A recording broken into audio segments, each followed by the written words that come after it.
So this is the question everyone is discussing right now. And for me, how I see the next phase of digital transformation or the future can look like is, of course, driven by AI. And I know it's a buzzword and everyone thinks we don't know the future, but I believe AI has a lot of potential. The technology part of AI, I think, is pretty much defined now, right? Like we have the technology of hardware, we have the, chat GPT engines, and which is pretty much led by the US.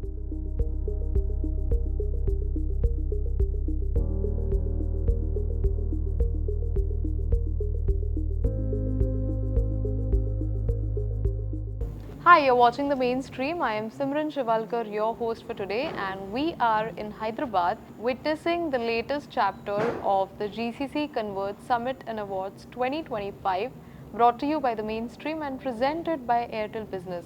I'm joined by Mr. Avinash Gupta. He is from FEG, also known as Fortuna Entertainment Group. Firstly, Mr. Gupta, thank you so much for joining us at the summit and joining me in this session. It's my pleasure. Thank you for having me. Absolutely.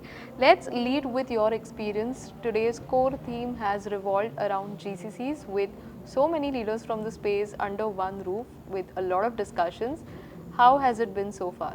Well, it has been fantastic, to be honest, to meet leaders from Hyderabad who are leading GCCs, shaping GCCs, and in a similar spot like me. And it's good to understand how they are solving similar problems, how they are looking at times ahead, and how we can share knowledge and transform future of Hyderabad and India together. So it was actually very insightful and very well organized event. I really enjoyed it. So many conversations around the future of GCCs. Looking ahead, what do you think will be the next frontier of digital innovation in the GCC space? Yes. So this is the question everyone is discussing right now. And for me, how I see the next phase of digital transformation or the future can look like is, of course, driven by AI. And I know it's a buzzword and everyone thinks we don't know the future, but I believe AI has a lot of potential. The technology part of AI, I think, is pretty much defined now, right? Like we have the technology of hardware, we have the, chat GPT engines, and which is pretty much led by the US. And now, but we are in a stage where the application layers of AI will be developed, right?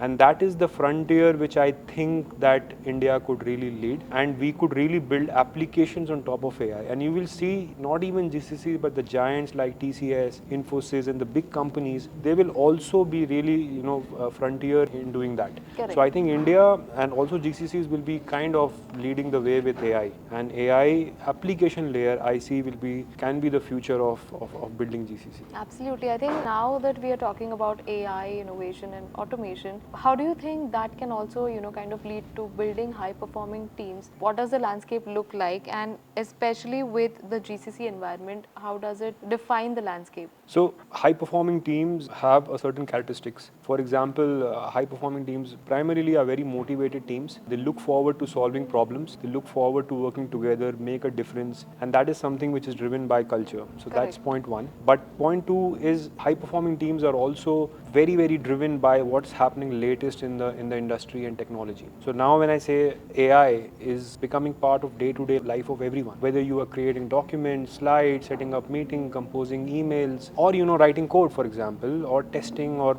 generating insights, everywhere now AI is available. Maybe it's not very good at the moment, but eventually it will become. So we need to start using them in day-to-day, and a high-performing team should have an understanding of how they can inculcate AI into their day-to-day job. So I think that's an important element as well. So with that, I would say in the modern day, going forward, a high-performing team will have high motivation, good understanding of latest technology, and of course, that zeal to make a difference. And that's what a high-performing team for me looks like. I think that's very well put up perspective. So thank you so much, Mr. Gupta, for sharing your insights as well. I definitely look forward to connecting with you again. Thank you so much for having me. Thank you.